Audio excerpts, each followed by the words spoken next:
ભવસંભવ ભીતિ ભેદનમ સુખ સંપત કરુણાનિકેતનમ વ્રતદાન તપઃ ક્રિયાફલમ સહજાનંદ ગુરુમ ભજે સદા વર્ણિવેશ રમણીય દર્શનમ મંદહાસ્ય રુચિરાનનાંબુજમ પૂજિતમ સુરનરોત્તમે મુદા ધર્મનંદનમહં વિચિંતયે ત્વં સુકાંતભૃતં કાંતમ ત્વં કાંતમ સર્વદોગતમ ત્વં ગતે દ્વેગ દેવત્વમ ત્વં વંદે ભક્તિકાસુતમ. સર્વ અવતારી સર્વ કારણના કારણ આપણા સૌના મોક્ષદાતા ઈષ્ટદેવ ભગવાન શ્રી સ્વામિનારાયણ,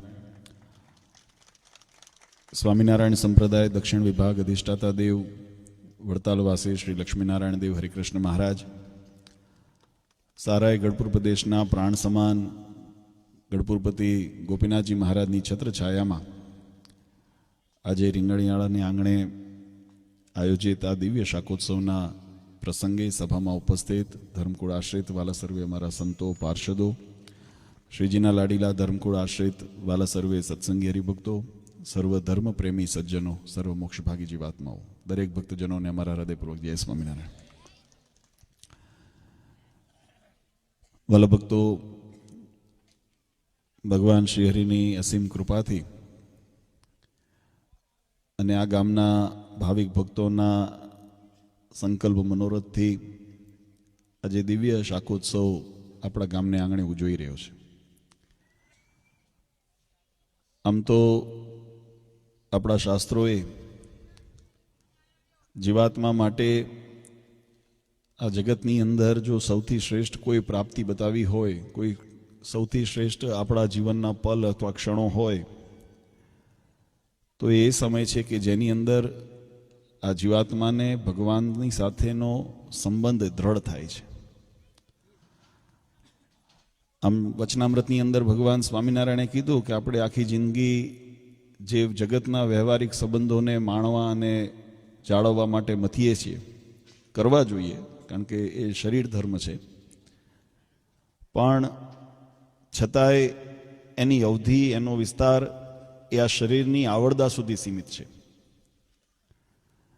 વચનામૃતની અંદર મહારાજે આ વાત સમજાવી. મહારાજ કે પૂર્વે આપણા કોણ મામા હતા, કોણ ફુવા હતા, કોણ કાકા હતા, કોણ ફઈ હતા, કોણ મિત્ર હતા, આપણને કોઈનો સંબંધ યાદ નથી. પૂર્વે જન્મની અંદર આપણે માણા હતા કે કેમ એનો પ્રશ્ન, કારણ કે 84 લાખ પ્રકારની યોનિની અંદર આ જીવાત્મા ભટક્યો છે. ત્યારે કેટલા પશુ પક્ષીના શરીર મળ્યા છે, તો એ યોનિની અંદર એ મા બાપ થયા હશે ને, કારણ કે શરીરથી જે શાસ્ત્રની અંદર જે આપણી પ્રકૃતિએ નિયમ બતાવ્યા છે, શરીરથી શરીરની ઉત્પત્તિ થાય, બીજથી શરીરની ઉત્પત્તિ થાય, ઈંડાથી થાય, આ 3 પ્રકારે શરીરની જીવાત્માને પ્રાપ્તિ ઉત્પત્તિ બતાવી છે. તો એની અંદર પણ કોઈ આપણા સગાવાલા સ્નેહી થયા હશે, પણ એનો સંબંધ ક્યાં સુધી રહ્યો? તો કે જ્યાં સુધી આ શરીર અવસ્થા જીવાત્માની રહી ત્યાં સુધી એ સંબંધ રહ્યો. અને એ જ રીતે જગતના પદાર્થો માટે પણ શાસ્ત્રોએ કીધું. આપણે જગતના ભૌતિક જે પદાર્થોને, પછી મકાન હોય, મેડીઘર હોય, સંપત્તિ હોય, વાડી હોય, અથવા વ્યવહારિક માન પાન સત્તા હોય, એનું આયુષ્ય પણ જીવાત્માને ક્યાં સુધી એનો લાભ મળે છે? તો કે જ્યાં સુધી શરીર છે ત્યાં સુધી. પણ શાસ્ત્રોએ એનું ચિંતન કરીને એક વાત વધારે વિચારી કે શરીર મૂક્યા પછી જીવાત્માની શું ગતિ થાય. જેમ હમણાં સ્વામીએ પણ કથાની અંદર વાત કરી, એ પ્રકૃતિનો એક ક્રમ છે કે જીવાત્મા શરીર ધારણ કરે, શરીરને મૂકે, વળી પાછો શરીર ધારણ કરે, પુનરપી જનનમ પુનરપી મરણમ પુનરપી જનની જઠરે શયનમ. આવા 84 લાખ યોનિના ફેરામાંથી જીવાત્મા મુક્ત કેમ થાય? આ બંધનમાંથી, આ કર્મમાંથી જીવાત્માને કેમ છુટકારો મળે? ત્યારે શાસ્ત્રકારોએ એનું સુંદર આપણને વિધાન બતાવ્યું કે જ્યારે જીવાત્મા આ જગતના મોહ માયાથી જ્યારે પર થાય અને જગતના વિષય સંબંધી જે આસક્તિ છે એ આસક્તિને જ્યારે મૂકીને ભગવાન પરાયણ પોતાનું જીવન કરે ત્યારે જીવાત્માને મુક્તિ થાય છે. આ વાત આપણે એટલા માટે વારે ઘડીએ યાદ કરવી પડે. આમ તો આપણી સનાતન ધર્મની પરંપરા મોક્ષની પરંપરા છે. સંસારિક સુખ એ આવાંતર છે, એ મુખ્ય નથી, એની અંતર્ગત આવેલું છે, પેટા વિભાગ કહેવાય. જગતનું સુખ છે ને, મહારાજે પણ લખ્યું, અમે આલોક અને પરલોક બંનેની સુખની પ્રાપ્તિ કરાવીએ, મહારાજે કીધું અમારો આશ્રિત હોય અન્ન વસ્ત્ર આબરૂ કરીને ક્યારે દુખ્યો ન થાય, એટલે અન્ન વસ્ત્ર આબરૂ વ્યવહારિક થયા ને. તો વ્યવહારિક સુખની પ્રાપ્તિ પણ ભગવાન બતાવે છે અને આપને નહીં માટે પણ કૃપા કરે છે. પણ એ માત્ર ને માત્ર એ હેતુ અથવા એ લક્ષ્ય નથી. ભગવાનને આ ધરા ઉપર પધારવાનું, પ્રગટ થવાનું અવસર જો કારણ હોય તો ભગવાન આ ધરા ઉપર જીવાત્માના કલ્યાણને અર્થે પધારે છે. કલ્યાણ કેમ થાય, મોક્ષ કેમ થાય. અને મોક્ષની રીતિ એ મનમાની રીતે અથવા તો આપણે પોતાના ધાર્યા પ્રમાણે આપણે જ્યારે વાત કરીએ અથવા તો ક્રિયા કરીએ તો એ જીવાત્માને મોક્ષ મળવો અઘરો છે. કારણ કે આપણી સ્થિતિ કેટલી, આપણી બુદ્ધિ કેટલી. વચનામૃતની અંદર મહારાજે એક બહુ સુંદર વાત સમજાવી છે. મહારાજ કે જે જીવાત્માને આત્યંતિક કલ્યાણ પામવું હોય અથવા નારદ સંકાદિક જેવા સાધુ જ્યાં થવું હોય, સાધુ એટલે ગુણવાન થવું હોય, પછી ત્યાગાશ્રમમાં હોઈને પણ સાધુ રૂપે રહી શકીએ અને ગૃહસ્થાશ્રમમાં રહીને પણ સાધુ જીવન જીવી શકાય છે. પણ જેને નારદ સંકાદિક જેવા સાધુના ગુણ જેને પામવા હોય અને આત્યંતિક કલ્યાણ જેને પામવું હોય એને કેવો વિચાર રાખવો. તો મહારાજે મધ્યના વચનામૃતની અંદર બહુ વિસ્તારથી એનું વર્ણન કર્યું. એનો સાર જો આપણે સમજીએ તો ભગવાને આ પ્રકૃતિનો આપણને ધર્મ શીખવાડ્યો છે કે જીવાત્માનું સ્વરૂપ શું છે અને જગતની સૃષ્ટિનું સ્વરૂપ શું છે. તો મહારાજે કીધું કે આ શરીર, આ સંસારની અંદર જીવાત્મા જે અનુભવ બધા કરે છે કેવી રીતે કરે છે, તો કે જીવાત્માનો યોગ અંતઃકરણ સાથે છે. 4 પ્રકારના અંતઃકરણ બતાવ્યા: મન, બુદ્ધિ, ચિત્ત ને અહંકાર. જીવાત્માનો યોગ એ અંતઃકરણ સાથે છે અને અંતઃકરણનો યોગ ઇન્દ્રિયો સાથે છે. આપણે જે કાર્ય કરીએ ને, આંખ, કાન, નાક, હાથ, પગ, આ બધી ઇન્દ્રિયો છે. અને ઇન્દ્રિયોનો યોગ જગતના વિષય સાથે છે. જે અંતઃકરણ એ માધ્યમ બને છે, જે જગતના વિષયો છે એ વિષયનો યોગ પ્રથમ ઇન્દ્રિયને થાય. આપણે સૌથી પહેલા જગતને આંખેથી જોઈએ છે, ઇન્દ્રિયને પહેલો યોગ થયો. કાનેથી શબ્દ સંભળાય છે, શબ્દ, સ્પર્શ, રૂપ, રસ અને ગંધ. આ પંચ વિષયનો યોગ પહેલા ઇન્દ્રિય કરે છે. ઇન્દ્રિયનો એક છેડો એ અંતઃકરણ સાથે, અંતઃકરણની સાથે જોડેલો છે અને અંતઃકરણનો બીજો છેડો એ જીવાત્મા સાથે જોડેલો છે. જેવા વિષયનો જીવાત્માને યોગ થાય એ બહાર દ્વારા, એ અંદર દ્વાર, ઇન્દ્રિયોનો દ્વાર છે, ઇન્દ્રિયો એનો માર્ગ છે અને એ માર્ગ દ્વારા અંતઃકરણ સુધી પહોંચે અને અંતઃકરણનો બીજો છેડો જીવાત્મા સુધી જોડાયેલો છે. એટલે એની અનુભૂતિ જીવાત્માને કરાવે છે. પણ મહારાજે અહીંયા એક વાત બહુ સમજાવી. મહારાજ કે એમાં એવું છે કે અંતઃકરણમાં સંકલ્પ નથી થતા. વિષયની કોઈ પણ ઉત્પત્તિનું જો કારણ હોય ને, ચિંતન થતું હોય તો અંતઃકરણમાં નથી થતું, બહારના યોગે કરીને અંદર પ્રવેશે છે. અને ઘણા એમ થાય કે આ તો મનનો સંકલ્પ હતો, તો પણ મહારાજે એની વ્યક્તિ સમજાવી કે એ સંકલ્પ પણ મનમાં ત્યારે જ પ્રવેશ કરી શક્યો કે જ્યારે પહેલા પૂર્વજન્મની અંદર એ વિષયનો બહારથી યોગ થયો હશે. જેવા જેવા વિષયને જીવાત્મા ચિંતવે છે, જેવા જેવા વિષયને ભોગવે છે, જેવા જેવા વિષયનું સ્મરણ રાખે છે, એનો દંશ એ જીવાત્માના હૃદય ઉપર જ્યારે બહારથી અંદર પ્રવેશે ત્યારે બેસે છે. પછી એ જીવ એક કર્મ સાથે જ્યારે જન્મ લે છે ત્યારે એની સાથે સંકલ્પ વિકલ્પ એની સાથે આવતા હોય છે. ત્યારે એમ અંદર પણ મૂળ એનો હેતુ, મહારાજ કે જીવનું સ્વરૂપ કેવું છે, શાશ્વત છે, શુદ્ધ છે. પણ જ્યારે બહારથી મલિન એવા વિષયો જ્યારે અંદર પ્રવેશે ત્યારે મનની અંદર મલિન પ્રકારના વિકારો ઉત્પન્ન કરાવે અને જ્યારે એ જ પરમાત્માના યોગની અંદર જીવાત્માના ઇન્દ્રિયો, અંતઃકરણ વગેરે આવે ત્યારે જીવાત્માને એના મૂળ શાશ્વત સ્વરૂપની અંદર પાછા લાવી દે છે. આપણે જે ભગવાનના ધામની પ્રાપ્તિ કરવા માટે દાખલો કરીએ છીએ, એ પ્રાપ્તિ કેવી રીતે થાય તો મહારાજે એની 2 વાત સમજાવી. મહારાજ કે એક ઉપાય એ છે કે બહારના જે મલિન વિષયો છે ને, વિષયોનો ત્યાગ કરવો. બહારના મલિન વિષયો આજે ખૂબ આનંદ સાથે જે અમારા યુવાનો, સરપંચ સહિત બધાએ, ઉપસરપંચ સહિત બધાએ જે હરિભક્તોએ જે આજે શુરવીરતા દેખાડીને પોતાના વ્યસનને મૂકવાની, એ આપણે પહેલા દરવાજા બંધ કર્યા છે. બહારથી કોઈ અંદર મેલું પ્રવેશે નહીં. આ બહુ સુંદર જરૂરી વાત છે. શાસ્ત્રનો એક મત છે, યથા ચિંત તથા વાચો, યથા વાચસ તથા કાર્ય કર્મ. જેવું જીવાત્મા ચિંતન કરે છે એવું વાણીમાં નીકળે છે, એવો પ્રભાવમાં નીકળે છે. અને જેવું બોલાય છે એવું જીવાત્મા પછી કર્મ તરફ પ્રેરાય છે, કર્મ કરવા માટે પ્રેરાય છે.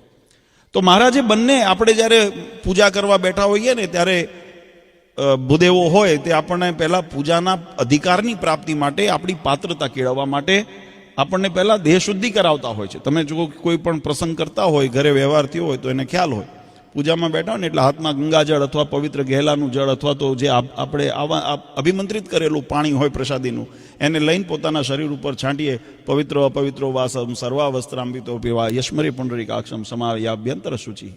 આભ્યંતર શુચિ, અંદર અને બહારની જે શુદ્ધિ એ પરમ આવશ્યક છે, કારણ કે શુદ્ધિથી પાત્રતા કેળવાય છે. અને એટલે મહારાજે બહુ સુંદર આપણને સિદ્ધાંત બતાવ્યો વચનામૃતની અંદર. મહારાજ કે જીવાત્માને પહેલું એનો જો ઉપાય કરવો હોય, શેના માટે? આત્યંતિક કલ્યાણ. મહારાજને મોક્ષની પ્રાપ્તિ માટેનો ચિંતા છે, અને સાધુના લક્ષણ આપણા જીવનની અંદર આવે, સત્પુરુષના લક્ષણ જીવનમાં આવે, એના માટે મહારાજ ઉપાય બતાવે છે. મહારાજ કે બહારના જે પંચ વિષય છે એની મલિનતાનો ત્યાગ કરીને બહારથી એને પ્રવેશવા ન દે, અને બીજું અંતર્મનની અંદર ભગવાનનું બળ રાખે. આ બીજો ઉપાય. મહારાજે ત્યાં કૂવાનું દ્રષ્ટાંત દીધું. મહારાજ કે કૂવાની અંદર પાણી હોય અને એ પાણીની જ્યાંથી આવતું હોય ત્યાં તમે જો એને ડાટો કે વાટો આપણે બંધ કરી દઈએ તો અંદરનું પાણી એ યથાવત રહે, તો પાછું બહારનું મેલું આવે ને એટલે દરવાજો બંધ કીધું. અને બીજું, અંદર પાછું ખાલી ન હોવું જોઈએ, અંદર એ ભરેલું હોવું જોઈએ. ઘણી વખત તમે ડાટો વાટો ન માર્યો હોય ને તો પણ જો કૂવાની અંદર તળમાં પાણી હોય તો બહારનું પાણી અંદર પ્રવેશે નહીં, એને ધક્કો મારીને બહાર કાઢે. એટલે મહારાજ કીધું બેવ અંતર આભ્યંતર શુચિ, અંતર અને બહારની શુચિ. બહારની શુદ્ધિ આચરણ દ્વારા, આપણા વ્યવહાર દ્વારા, આપણા વિચારો દ્વારા અંતરની શુદ્ધિ. અને એ રીતે ભગવાનનું જેને બળ રાખ્યું હોય, અંતર્મનની અંદર શુદ્ધિ રાખી હોય, મહારાજ કે એના જીવનની અંદર ક્યારેય કળિયુગ પ્રવેશે નહીં, ક્યારેય અધર્મ પ્રવેશે નહીં. આપણા જીવનની અંદર અધર્મથી જો આપણે રક્ષા મેળવવી હોય, ભગવાનને પ્રાપ્તિ માટે આપણી પાત્રતાને જો યથાર્થ કરવી હોય તો આપણે આ સિદ્ધાંતને અનુસરવો પડે.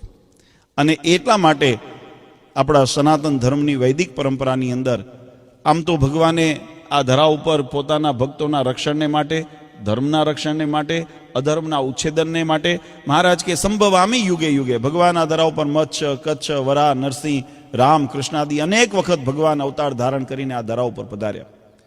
અને દરેક યુગની અંદર ભગવાન કેન પ્રકારે જીવાત્માનું કલ્યાણ કેમ થાય, જીવાત્મા જગતના ફંદને મૂકીને અમારા ધામની અંદર કેમ આવે, એના માટે ભગવાન દાખલો સ્વયં કરતા હોય છે. નહીંતર એમને ચિંતા કરવાની શું? જો આપણા જેવા તો અઢળક ઓલા કહેવાય ને, કાન ખજૂરો જોયો ને, કાન ખજૂર, એના કેટલા બધા પગ હોય, એમાં બે પગ ભાંગી જાય તોય શું ફેર પડે એને? હા, આપણને ફરે, આપણે પછી કંઈક ત્રીજો પગ, ઘોડી બોડી કંઈક લેવી પડે, લાકડી બાકડી લેવી પડે. એને તો હજારો પગો હોય અને એમાં બે પગ ભાંગે તો એને શું ફેર પડે? એમ અનંત કોટી બ્રહ્માંડના અધિપતિ, જેના એક એક રોમની અંદર કોટાન કોટી બ્રહ્માંડ ઉડતા હોય, એમાં બે સત્સંગી થયા તોય ભલે, બે સત્સંગી ન થયા તોય ભલે, એને શું ફેર પડે છે? એની આગળ તો અનંત કોટી બ્રહ્માંડો છે. અને એટલું નથી, આપણે જેટલી યાચના કરીએ છીએ ને એનાથી દરેક બ્રહ્માંડની અંદર ભગવાનના ભક્તો ભગવાનની પ્રાપ્તિ માટે એવી યાચના ભક્તિ કરે છે. ભગવાનને પામવા માટે, ભગવાનના ધામની પ્રાપ્તિ માટે દરેક બ્રહ્માંડોની અંદર, આપણે તો એક બ્રહ્માંડ ને એ બ્રહ્માંડની અંદર આપણું એક આ મૃત્યુલોક ને મૃત્યુલોકની અંદર પણ આપણી પૃથ્વી ને પૃથ્વીની અંદર આપણો દેશ અને દેશની અંદર આપણું રાજ્ય અને રાજ્યની અંદર આપણો તાલુકો, જિલ્લો, અને એમાં નાનું નાનું કરતાં કરતાં આપણું ગામ રીંગણિયાળા કેટલું સૂક્ષ્મ થઈ જાય. તમે કોઈ વખત હવે આ આધુનિક જે સુવિધાઓ આવે છે ને એમાં નકશા આપણા ભારતના ગોળો તમને મોબાઈલમાં, ફોનમાં વગેરે બતાવે છે. એમાં તમે ખાલી આખી પૃથ્વીને તમે જો ગેલેક્સીને જુઓ તો પૃથ્વી એ નથી દેખાતી. આકાશગંગાને આપણે જ્યારે જોઈએ ને તો એમાં પૃથ્વી પણ નથી દેખાતી. અને આવી એક સૂક્ષ્મમાં સૂક્ષ્મ, અણુમાં અણુ જેની સ્થિતિ હોય એની અંદર આપણું ઘર ને એની અંદર આપણે જણ, આપણી સ્થિતિ કેટલી. ને આપણા શરીરની અંદર આપણું અંગુષ્ઠ જીવનો માત્ર તો અંગૂઠા જેટલો છે, મચ્છર જેટલો છે. કેટલું છે જીવનું સ્વરૂપ?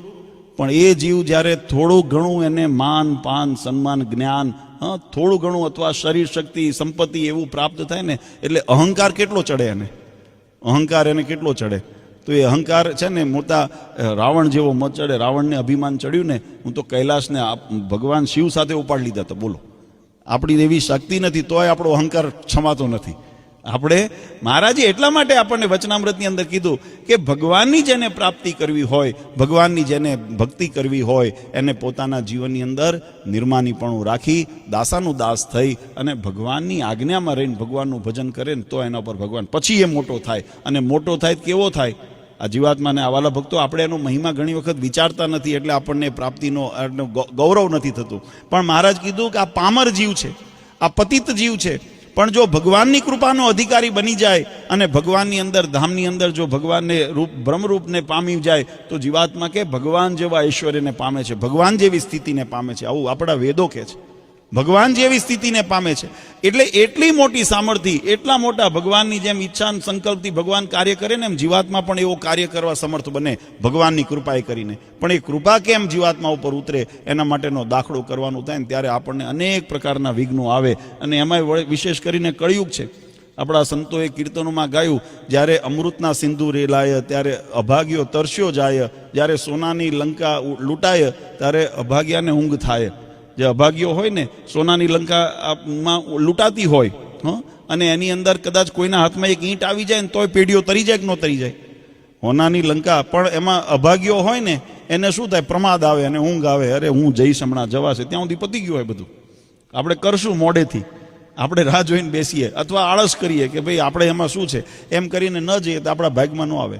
અમૃતના સિંધુ રેલાતા હોય ત્યારે જો આપણે એની અંદર કેવના રાખીને જો ચપટી એમાંથી જળ ન ગ્રહણ કરી લઈએ તો એ બૂંદ તો વહી જવાનું છે.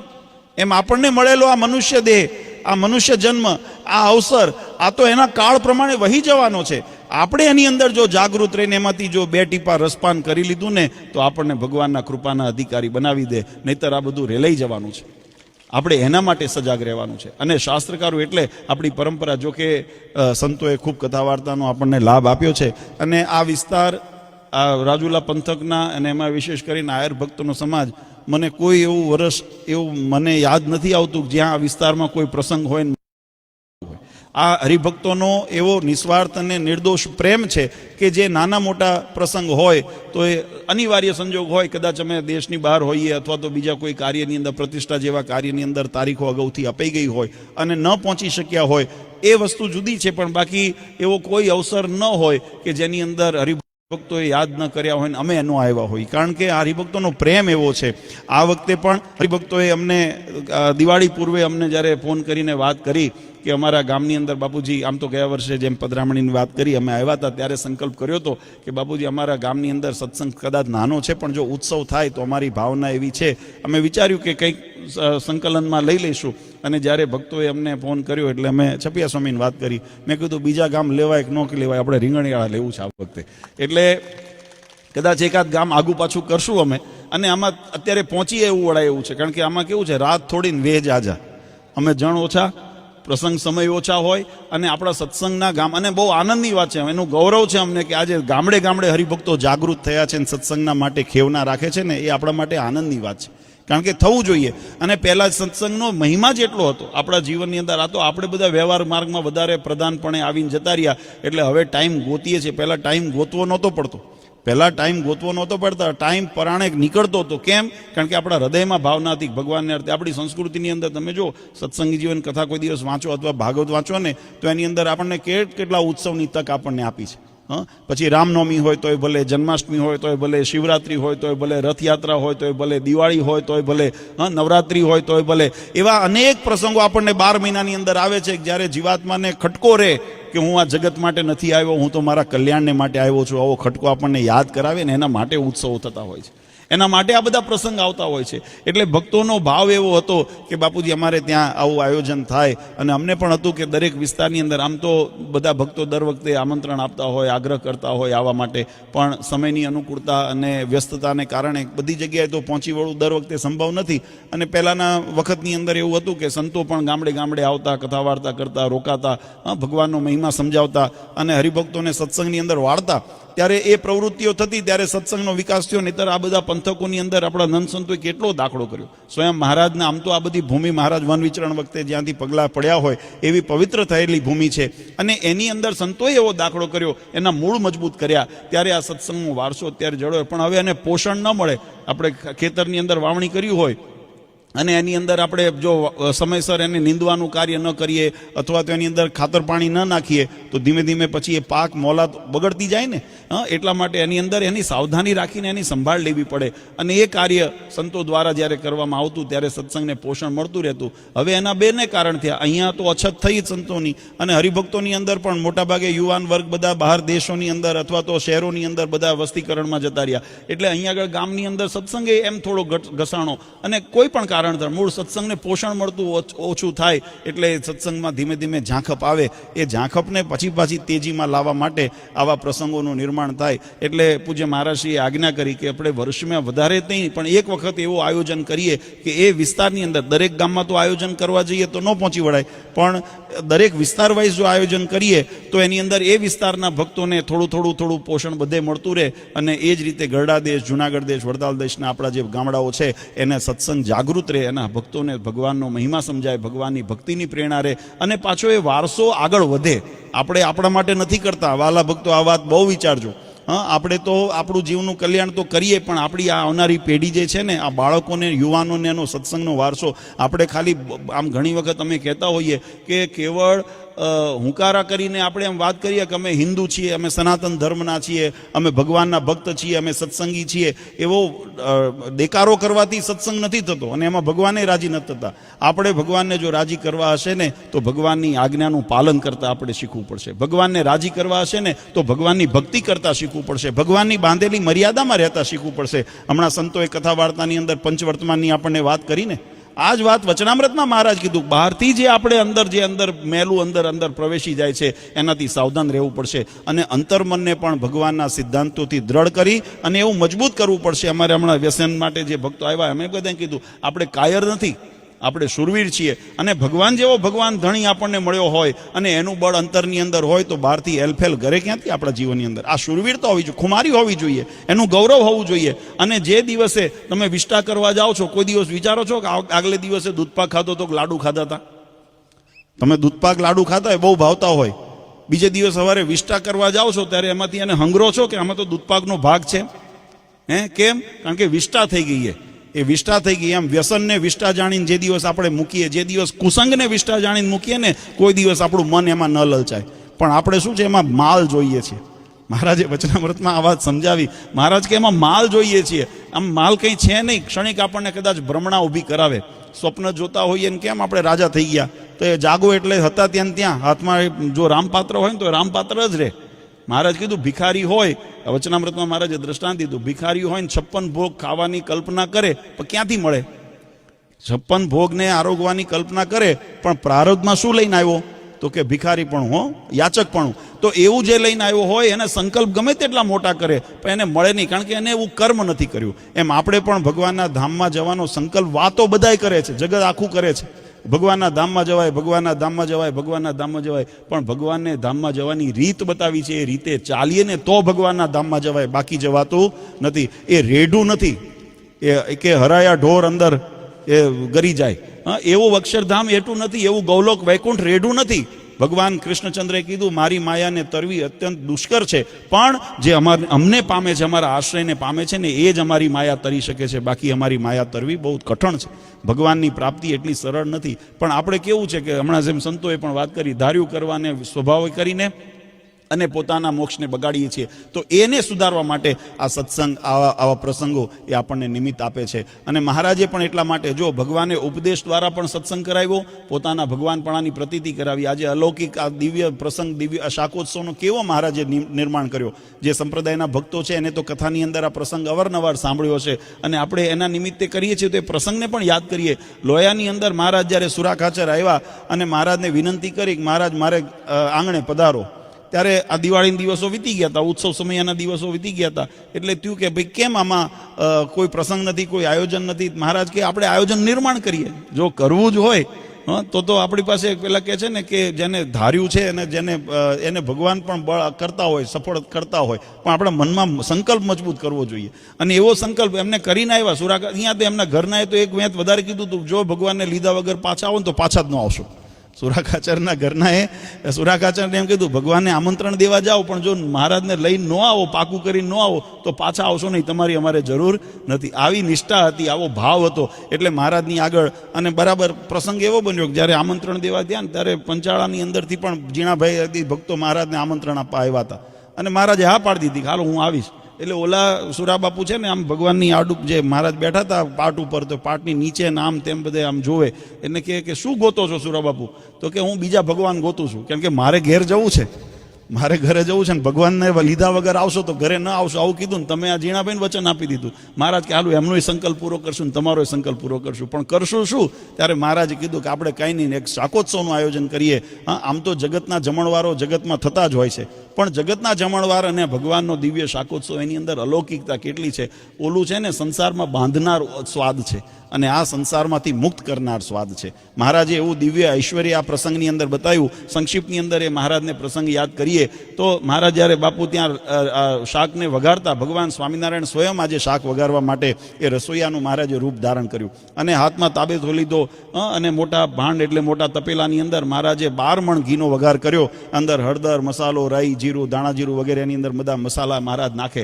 અને પ્રેમાનંદ સ્વામી એના કીર્તનની અંદર લખ્યું કે દ્વાદશ મણ એકાક્ષરી છે વઘારમાં, જોવા આવ્યા શિવ બ્રહ્મા તજી નાખજો. દેવતાઓને પણ એમ થયું ભગવાન આવું દિવ્ય ચરિત્ર કરે છે, આવું કોઈ પૂર્વે અમે સાંભળ્યું નથી, જોયું નથી, તો આવું ચરિત્ર ભગવાન કરે છે તો હાલો આપણે પણ દર્શન કરવા જઈએ. એમ કહીને દેવતાઓ પણ સ્વર્ગની અંદરથી એ પ્રસંગને માણવા માટે આ ધરા ઉપર આવ્યા.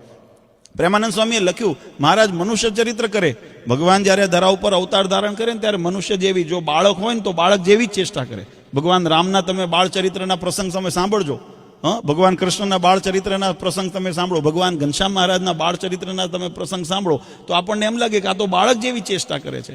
યુવાનીના હોય તો યુવાનો, વૃદ્ધાવસ્થા હોય તો વૃદ્ધાવસ્થા, જેવી ભગવાનની મનુષ્ય ચરિત્ર કરતા હોય એવા સ્વરૂપના એ ગુણને, ધર્મને ભગવાન પણ સ્વતંત્ર હોવા છતાં પણ સ્વીકારતા હોય છે. એમ મહારાજ પણ મનુષ્ય ચરિત્ર કરે અને હળદર, મસાલો વગેરે એની અંદર મસાલા નાખે ને પછી પોતાના પહેરેલા કપડા ઉપર હાથ લૂઈ નાખે.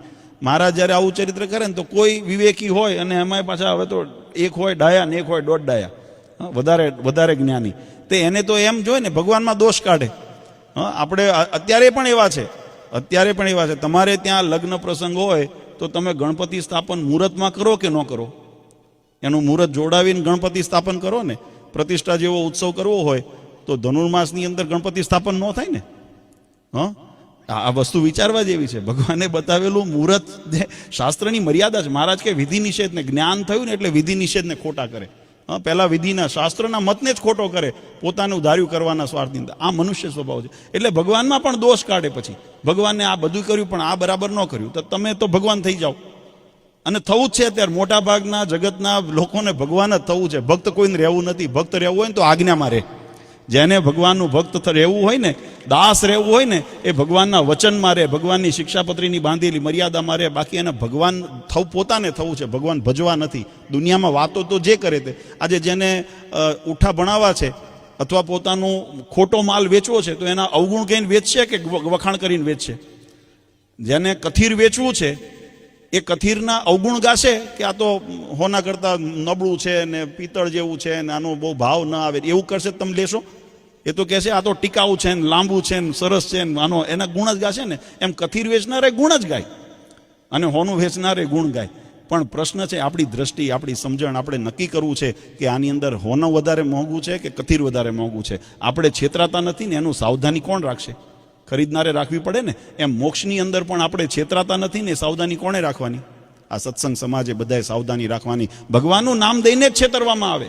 ભગવાનના આ હિંસા કરનારા, હિંસાદી યજ્ઞ મહારાજે આપણા સનાતન ધર્મની પરંપરા પ્રમાણે હિંસાત્મક યજ્ઞ થતા હતા, મહારાજે નિષેધ કર્યા. તો એનું પ્રતિપાદન કરનારા, સનાતન ધર્મને માનનારા, જે એનું અર્થઘટન કરનારા હતા ને, એને જ હિંસાનું પ્રતિપાદન કર્યું ને કે આપણે યજ્ઞ કરીએ તો બકરું વધેરવું પડે કે મરઘું વગેરવું પડે કે માછલું વધેરવું. એ કોણ હિંસાનું પ્રતિપાદન કરનારા? એ ધર્મના નામે જ કર્યું ને.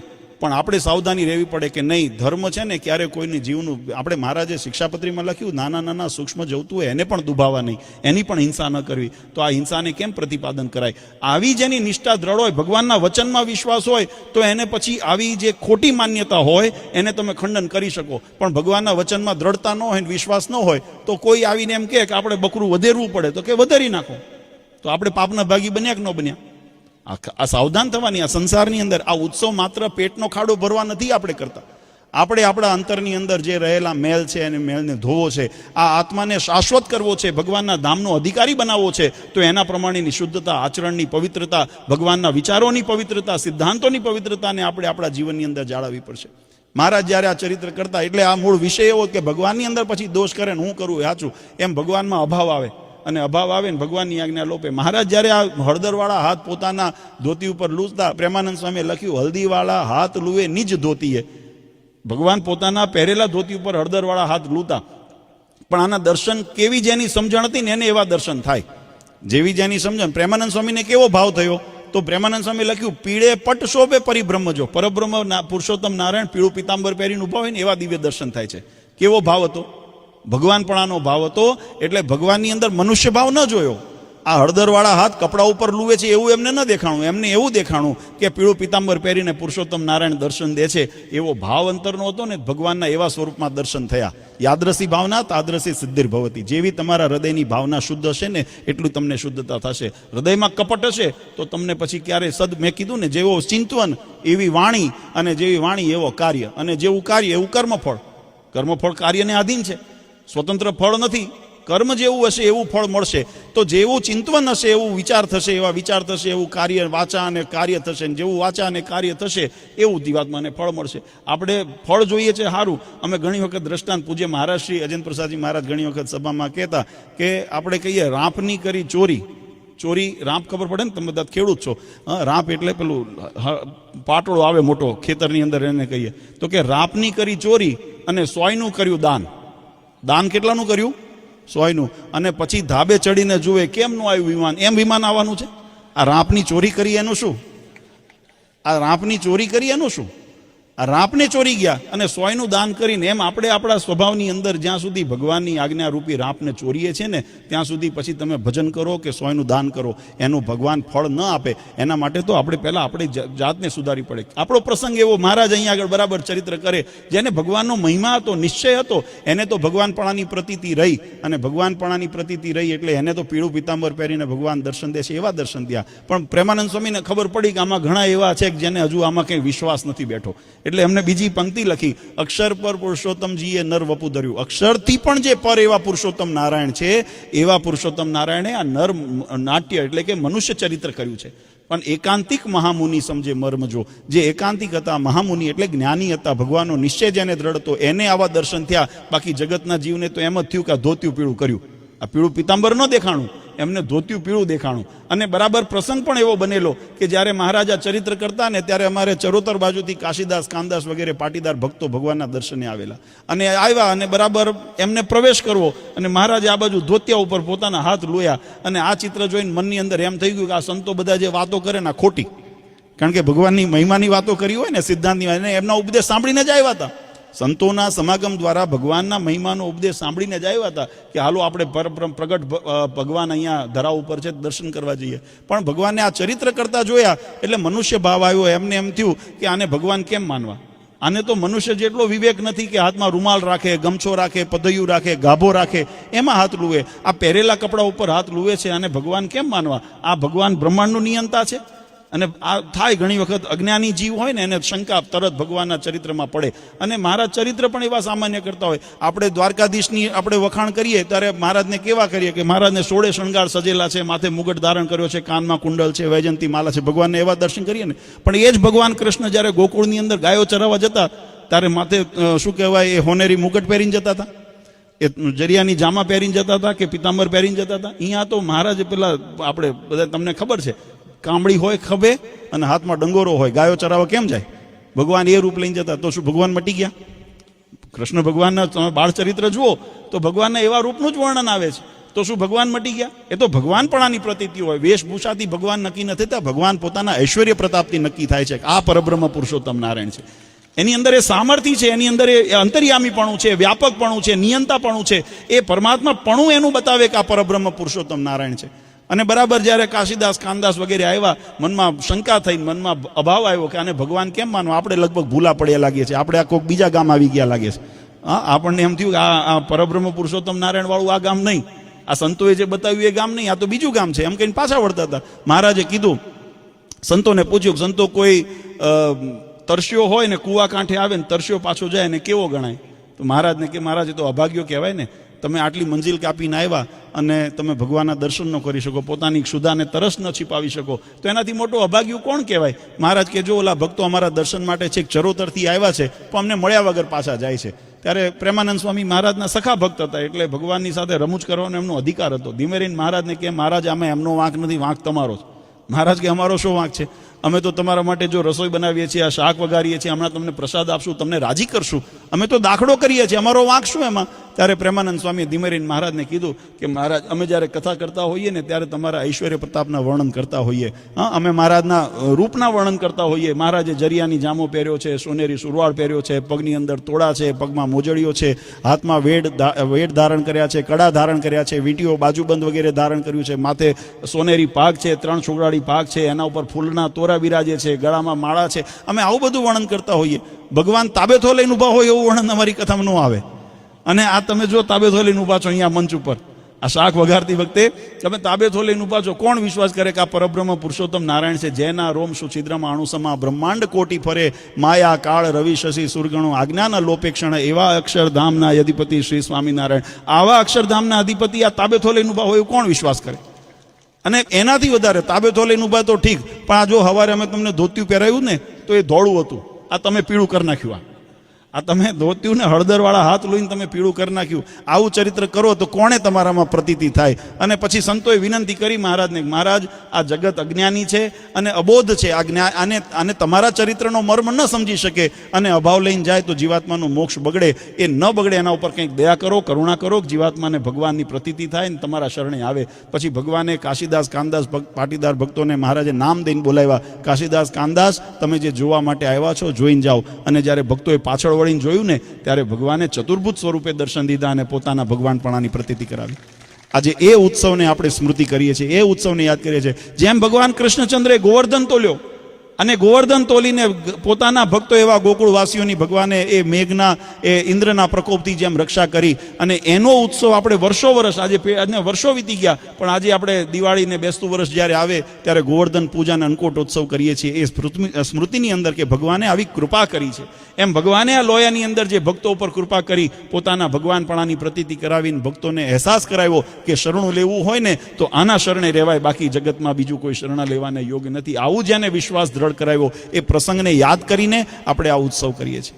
આજે ખૂબ આનંદની વાત છે કે ગરડા દેશમાં મેં જેમ વાત કરી, ઘણા બધા ભક્તોની એવી ઈચ્છા હોય પણ દર વર્ષે અલગ અલગ ગામને લાભ મળે, વિસ્તાર પકડી રાખી આપણે. રાજુલા પંથક આજે આ રીંગણિયાળાને આવતા વર્ષે કોઈક બીજાના ગામને લાભ મળે, પણ બધાએ સાથે મળીને કામ કરીએ, ઉત્સવ ઉજવીએ તો દરેકને એની અંદર પોષણ મળે. કથા વાર્તાનો યોગ થાય, સંત સમાગમનો યોગ થાય, ભગવાનના ચરિત્ર સાંભળવાનો આપણને યોગ થાય. અને એની અંદર જો આપણા મનની અંદર કદાચ આ કળિયુગની થોડી ઘણી રજ જામી હોય ને તો એ ખંખેરાઈ જાય, તો આપણે પાછા હતા એવા શાશ્વત શુદ્ધ થઈ જઈએ, ભગવાનના ભક્ત બનીને ભગવાનના રાજીપાના અધિકારી બનીએ. આ જગતની અંદર મેં કીધું એ પ્રમાણે શરૂઆતમાં કે બધુંય મેળવેલું હશે પણ બધું અહીંનું અહીં રહેવાનું છે. આપણે ભગવાનના ધામમાં જેને ગતિ કરવી છે ને એને મોક્ષનું ભાતું અવશ્ય બાંધવું. જગતનું કરો એની ના નથી, હું કોઈને વ્યવહાર કરવાની ના નથી. મહારાજે એવું નથી કીધું કે બધાએ ઘર મૂકીને આવતું રહેવું.